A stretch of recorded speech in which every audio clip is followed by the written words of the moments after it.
We've entered the third week of the 2022 session. Rep. Corry, can you share an update on some of the policy that's being considered? Absolutely. One of the biggest policies that we have been addressing this session is a delay in the long-term care tax. As most of our viewers will know, the state in 2019 passed the long-term care plan, which requires every single citizen in the state of Washington who's working to pay into a long-term care fund. As most people have seen, whether they went out to go get their own plan or saw what the benefits were, this policy was really out of balance and not very well created. So in an effort to salvage it, they've implemented an 18-month delay to give the state some more time to figure out what they're going to do. House Republicans have offered our own plans as part of that 18-month delay, specifically either repealing the plan altogether, which we believe a majority of Washingtonians want, or replacing it with something that is both optional and solvent in the long run. Both of those policies have not been picked up by the Democrats yet, but we're going to continue to push for that discussion. What's happening with the law enforcement reform bills?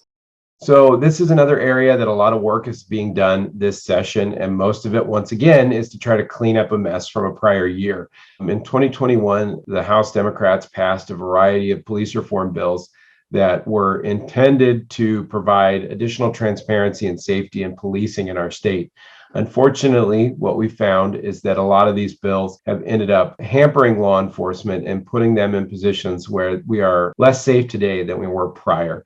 So in addition to Democrats unveiling their own plans to try to fix some of their bad policing bills, House Republicans have actually introduced our own plans as part of a Washington Safe plan that would allow law enforcement officers to do their job in a transparent fashion while protecting our community. So you're going to see a variety of bills on our end, whether it is around allowing police pursuits again, to even just getting more officers on the road.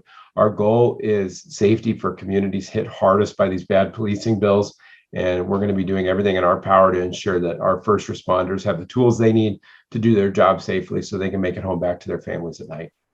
Are there any other important issues before the House and Senate right now? Absolutely. I had introduced House Bill 1772 this year, which would provide a legislative check on emergency powers. As most people watching this video know, we are going on almost 2 years under the same emergency order. And what that means for us is our businesses and people have been living in a constant state of flux and unknown. Now, almost not a week goes by when there's going to be a press conference from the governor's office where I don't get a phone call from a business or an individual saying, okay, what's changing now? We're not meant to live under that autocratic rule. And it's time that Washington join a majority of the other states in having a legislative check on emergency powers. My bill, which has bipartisan support, would allow for the legislature to weigh in ongoing emergencies, and it allows the governor to come make the case before the legislature as to why he needs the powers to continue, and we can either agree or change course. We believe that this is an important check and balance in our system, and something that our Democrat colleagues agree with as well. So we'll see more work this session trying to come up with a bipartisan solution to have a legislative check on emergency powers.